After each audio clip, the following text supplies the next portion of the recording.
नमस्कार दोस्तों। चलिए आज वीडियो की शुरुआत करते हैं। इधर कुछ पर्सनल रीजन की वजह से मैं आप लोग को वीडियो नहीं दे पा रहा था, इसके लिए मुझे खेद है। चलिए अब मैं कोशिश करूंगा कि कंटिन्यू वीडियो आता रहे। तो चलिए आज जो मैंने संगम काल पे आप लोग को क्वेश्चन दिए थे उससे इसकी शुरुआत करते हैं। संगम काल एक काफी इंपॉर्टेंट टॉपिक है जिस जो एंशिएंट हिस्ट्री में पढ़ता है और यहाँ से काफी क्वेश्चन आपकी परीक्षाओं में पूछे जाते हैं, सभी तरह की परीक्षाओं में पूछे जाते हैं। तो हमारा जो पहला क्वेश्चन है इसमें कह रहा है निम्नलिखित में से किस राजवंश के संरक्षण में दक्षिण भारत में कुल 3 संगमों का आयोजन किया गया। यानी कि टोटल 3 आपके क्या हुए, एक संगम हुए जिसे हम लोग कॉन्फ्रेंस भी कह सकते हैं, कॉन्फ्रेंस के नाम से भी बुला सकते हैं। वो साउथ इंडिया में कुल 3 हुए थे। अब पूछा है कि किस डायनेस्टी के संरक्षण में ये किया गया था। तो अगर हम लोग बात करें तो ऑप्शन के अकॉर्डिंग देखें तो पहला दे रहा है चोल डायनेस्टी, दूसरा कह रहा है कि चेर डायनेस्टी, तीसरा कह रहा है पांड्य डायनेस्टी और चौथा कह रहा है कदम्ब डायनेस्टी। तो पहली चीज ये जान लें कि संगम काल में केवल हमें 3 ही डायनेस्टियां मिलेंगी। कौन कौन सी? चोल डायनेस्टी, इसके अलावा चेर डायनेस्टी और पांड्य डायनेस्टी। यानी कदम्ब डायनेस्टी का इससे कोई मतलब नहीं है। अब इन तीनों में कौन होगा? तो हमारा करेक्ट आंसर होगा पांड्य डायनेस्टी। यानी पांड्य डायनेस्टी के संरक्षण में हम लोग को तीनों के तीनों संगम आयोजित होते हुए दिखाई देते हैं। तो करेक्ट आंसर होगा हमारा पांड्य डायनेस्टी। ठीक है, अगले क्वेश्चन की ओर बढ़ते हैं। वीडियो के लास्ट तक बने रहिएगा। लास्ट में मैं इस टॉपिक से जितने रिलेटेड फैक्ट हैं और जो भी संगम आयोजित हुए उनसे रिलेटेड फैक्ट हैं वो मैं आपको लास्ट में, वीडियो के लास्ट में बताऊंगा और साथ साथ मैप के थ्रू आपको समझाने की कोशिश करूंगा कि किस डायनेस्टी की क्या लोकेशन पड़ती थी। अगला क्वेश्चन कह रहा है कि दक्षिण भारत में द्वितीय संगम या सम्मेलन का आयोजन किस स्थान पे किया गया। जो सेकंड आपका संगम या कॉन्फ्रेंस हुआ उसका ऑर्गेनाइज्ड जिस स्थान पे किया गया था उसका प्लेस क्या था साउथ इंडिया में। तो कह रहा है मदुरै, ठीक है, फिर कह रहा है कपाटपुरम, फिर कह रहा है तंजौर, फिर कह रहा है सिंहल। तो सिंहल यानी कि सिंहल का मतलब हो गया श्रीलंका। तो श्रीलंका में किसी भी संगम का आयोजन नहीं हुआ था। तंजौर या जिसे तंजावुर के नाम से भी जाना जाता है, यहां भी कोई भी आपका यहाँ पे संगम आयोजित नहीं हुआ था। कपाटपुरम, तो कपाटपुरम में जो आपका सेकंड संगम हुआ था वो कपाटपुरम में ही आयोजित किया गया था, इसलिए हमारा करेक्ट आंसर क्या होगा? कपाटपुरम। ठीक है, ये कहां पड़ता था? पांड्य राज्य में पड़ता था। तो यहां पर यह आयोजित किया गया था। और इसके बाद से है मदुरै।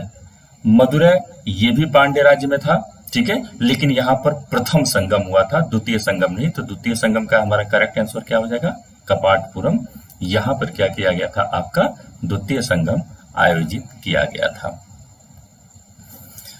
अगला क्वेश्चन कह रहा है कि संगम युग के अंतर्गत महाकाव्यों की संख्या कितनी है। वैसे तो देखिए संगम काल के प्रश्न के हिसाब से देखें तो हमारा आंसर होगा 5। कुल 5 महाकाव्य हैं, ठीक है। तो करेक्ट आंसर क्या है? 5। अब ये 5 महाकाव्यों में एक्चुअल में क्या है कि इन 5 महाकाव्यों को 2 सेक्शन में हम डिवाइड कर दें। एक 3 का ग्रुप बना लें और एक 2 का ग्रुप बना लें। तो जो 2 महाकाव्य हैं ये हमें उपलब्ध नहीं है, लेकिन उपलब्ध महाकाव्य मुख्यतः कितने हैं? 3 हैं।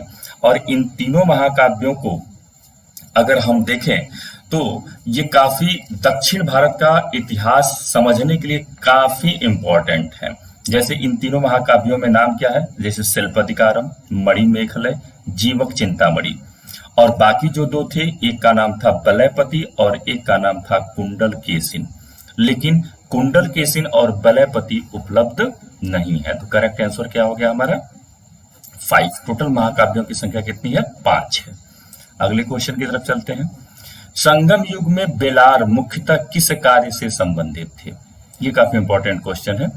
तो बेलार, अब देखिए मूर्ति पूजा तो इस समय प्रचलन में बहुत ज्यादा नहीं थी, तो मूर्ति पूजकों को बेलार नहीं कहते थे। तो ये हमारा करेक्ट आंसर नहीं है। कृषक, कृषकों को संगम साहित्य में बेलार कह के पुकारा गया। तो हमारा करेक्ट आंसर क्या है? कृषक, इन्हें बेलार कह के पुकारा गया है।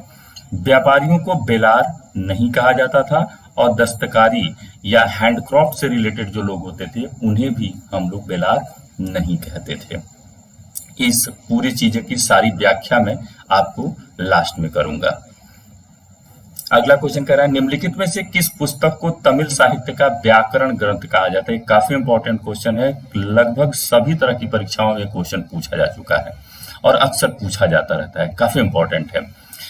तो यहाँ पर तमिल साहित्य का व्याकरण ग्रंथ की बात कर रहे हैं हम, तो एक पुस्तक का नाम यहाँ पे हम लोग को सबसे पहले मिल रहा है तोलक्कापियम। ये तोलक्कापियर द्वारा लिखा गया था। ऐसा माना जाता है कि जो सेकंड आपके तमिल साहित्य का जो संगम हुआ था उसमें एक लेखक थे जिनका नाम था तोलक्कापियर। उन्होंने एक बुक लिखी थी तोलक्कापियम। इसे ही तमिल साहित्य का व्याकरण ग्रंथ माना जाता है। जबकि जो हमारा करेंट आंसर क्या हो गया, तोलक्कापियम।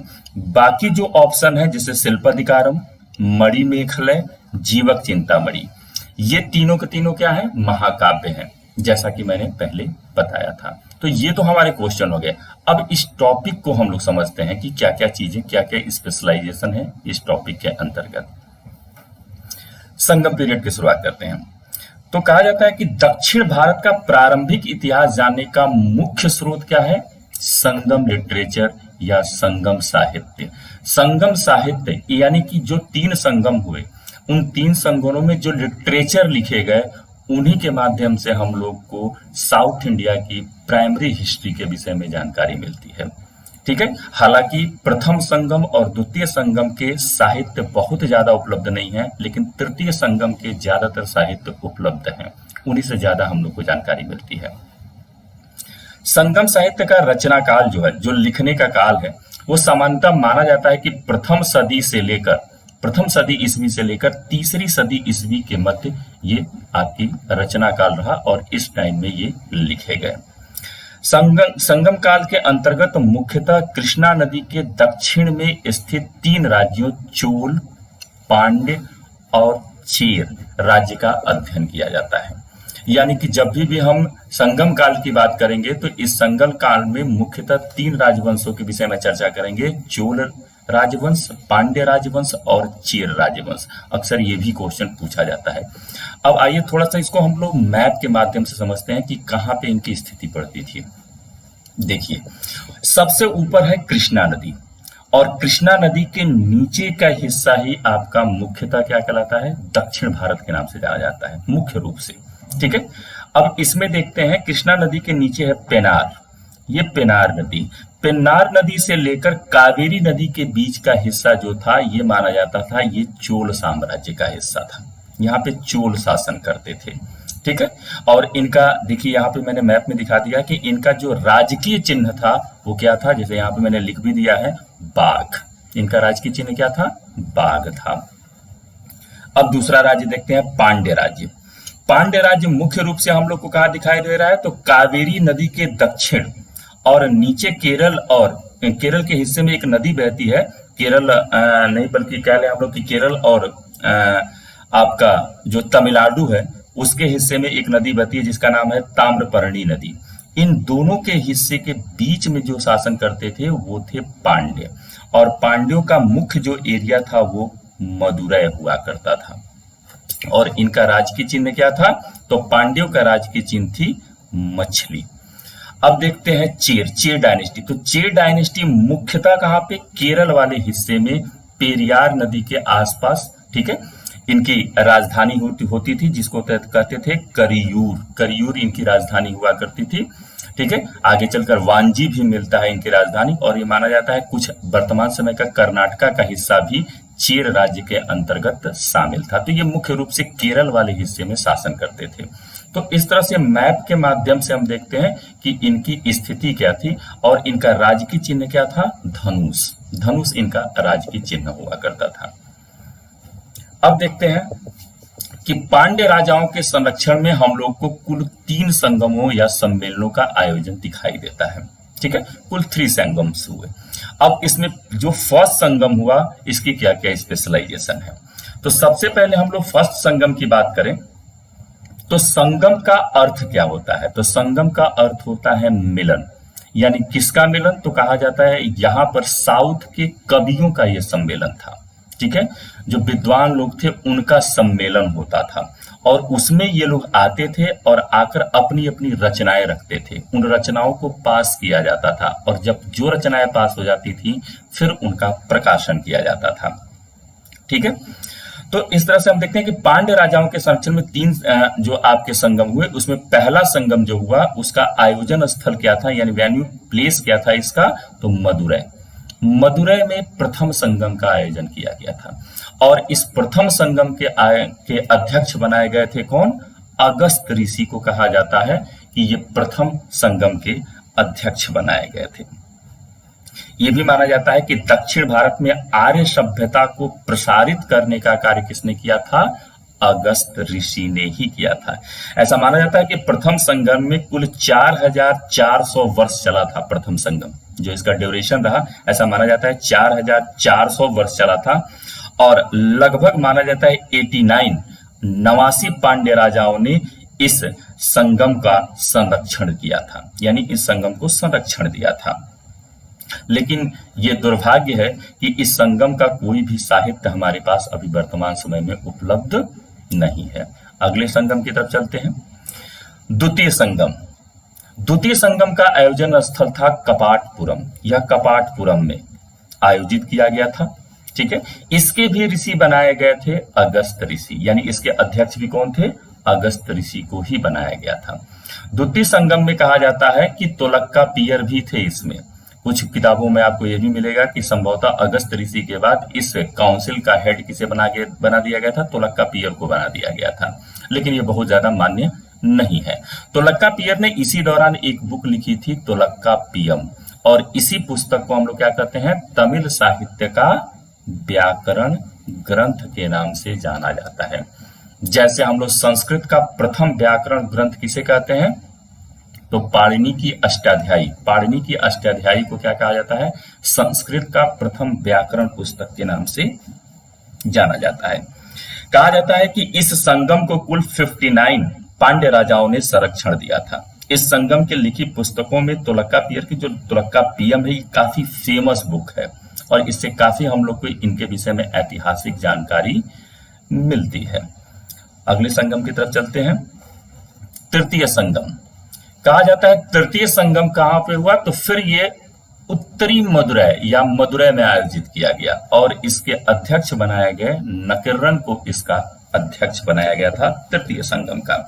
कहा जाता है कि इस संगम की कुछ पुस्तकें सुरक्षित हैं, ठीक है, और इसी के आधार पे हम लोग को ज्यादातर संगम काल के इतिहास के विषय में जानकारी मिलती है। सामान्यतः कहा जाता है तृतीय संगम की जो पुस्तकें हैं उन्हें 3 भागों में डिवाइड किया जाता है। जैसे पत्थु पातु, इसमें कहा जाता है 10 संक्षिप्त पदों का संग्रह है और इससे हम लोग को मुख्यतः चोल शासक करिकाल तथा पांड्य शासक नेदुजेरियन के विषय में जानकारी प्राप्त होती है। दूसरी पुस्तक थी इथुथुकै। कहा जाता है इथुथुकै में 8 कविताओं का संग्रह है, जिसमें काफी फेमस है कौन, अहनानूर और पुनरानूर प्रमुख है। कहा जाता है इसमें संगमकालीन राजाओं की नामावली प्राप्त होती है। ठीक है, अब इसके बाद से हम लोग चर्चा करते हैं कि संगमकालीन महाकाव्य। महाकाव्य मैंने बताया कि संगम काल में कुल हम लोग को कितनी 5 महाकाव्य दिखाई देते हैं।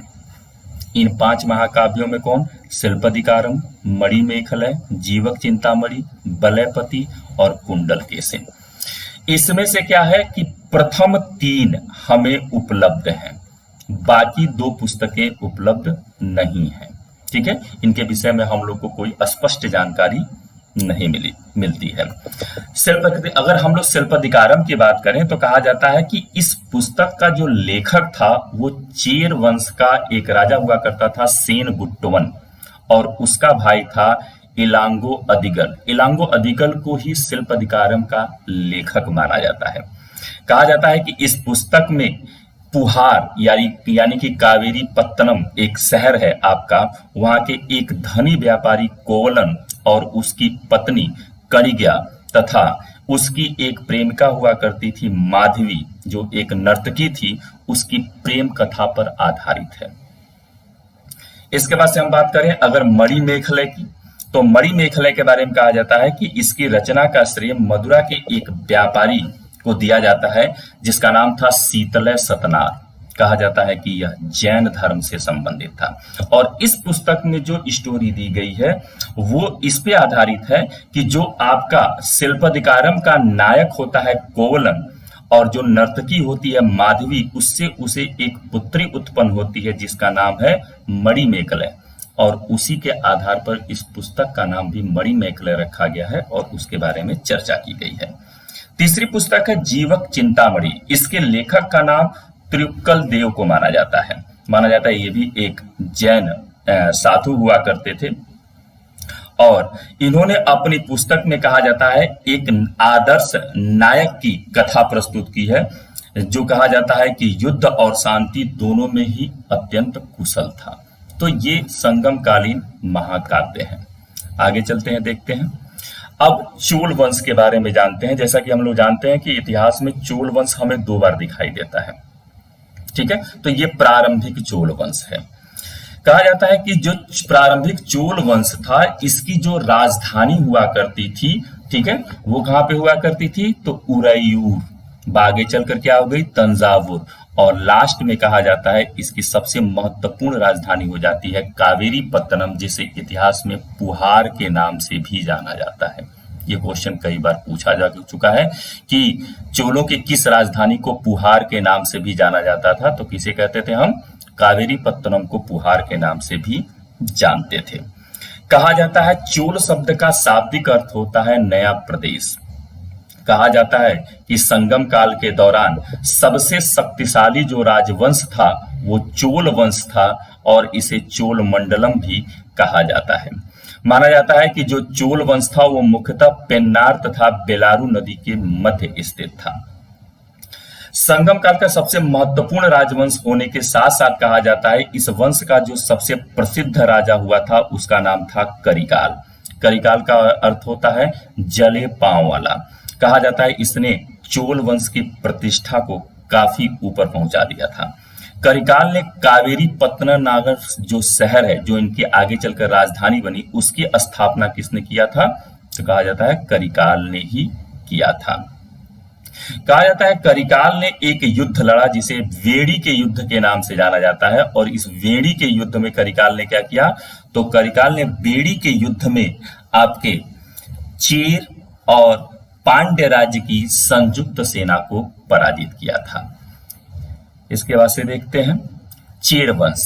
जो चेर वंश था, इनकी राजधानी करयूर या वांजी हुआ करती थी। जैसा कि मैंने मैप में आपको बताया कि केरल वाला क्षेत्र इनका मेन था, ठीक है। इनका राजकीय चिन्ह क्या होता था? धनुष हुआ करता था।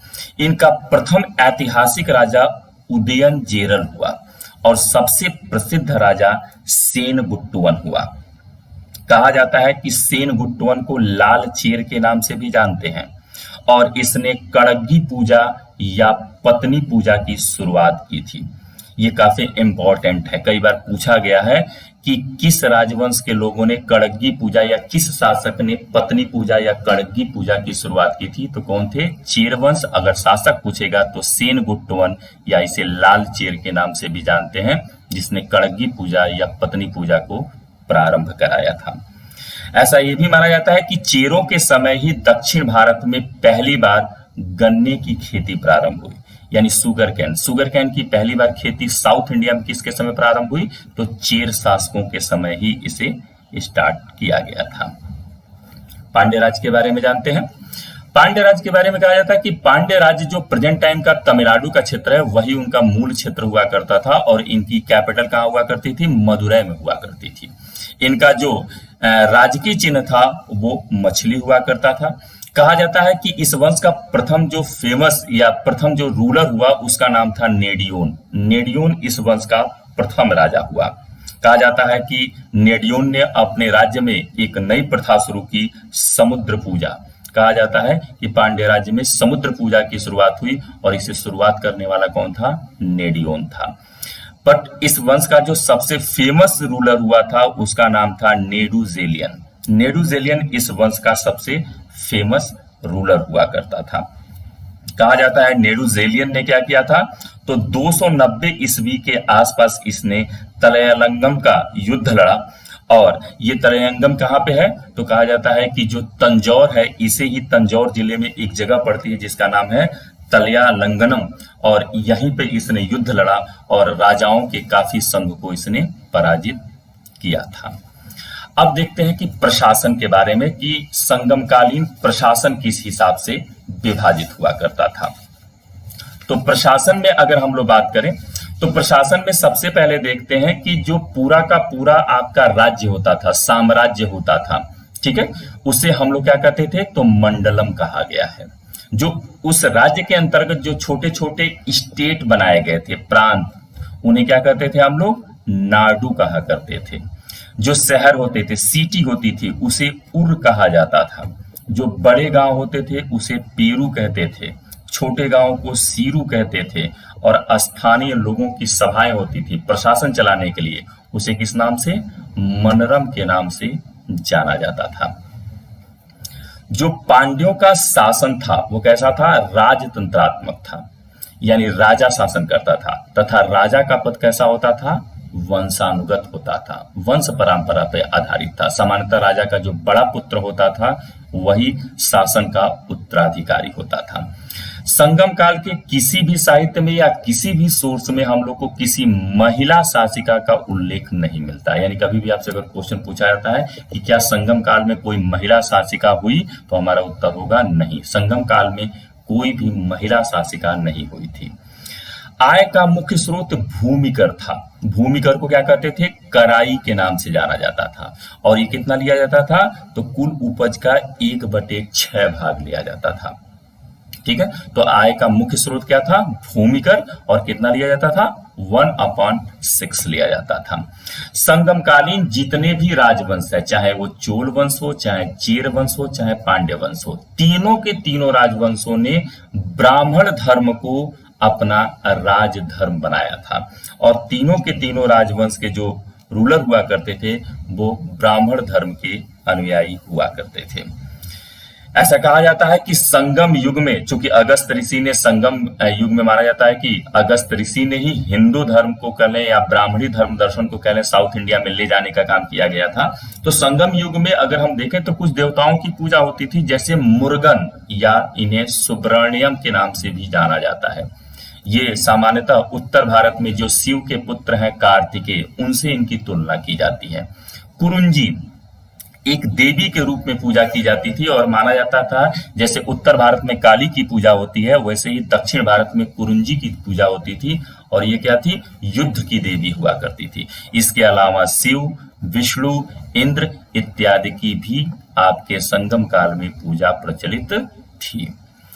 अब देखते हैं, समाज में वर्ण व्यवस्था आधारित था, यानी समाज बिल्कुल कैसे था, तो वर्ण व्यवस्था पे आधारित था, यानी समाज ब्राह्मण, क्षत्रिय, वैश्य, शूद्र के आधार पर ही बटा था। यानी पूरी तरह से उत्तर भारत की व्यवस्था यहाँ पे देखने को मिलती है। बट थोड़ा सा अंतर है, जैसे समाज में ब्राह्मणों को मांस खाने तथा मदिरा पीने की छूट प्राप्त थी, जबकि उत्तर भारत में या बाद के जो भी उत्तर भारतीय आपके ब्राह्मणी दर्शन है उसमें ब्राह्मणों को मांस या मदिरा खाने की छूट नहीं दी गई थी, लेकिन संगम काल में ब्राह्मणों को मांस खाने तथा मदिरा पीने की छूट दी गई थी। कृषि कार्य में लगे जनता को क्या कहते थे, तो बेलार या बेल्लाल के नाम से जाना जाता था। जो भी कृषि कार्य में जनता लगी होती थी, और जो इनका प्रमुख होता था उसे क्या कहते थे, बेली के नाम से जाना जाता था। व्यापारियों को बेनिगर कहा जाता था। ठीक है, जो व्यापारी होते थे उन्हें क्या कहते थे, बेनिगर के नाम से जाना जाता था।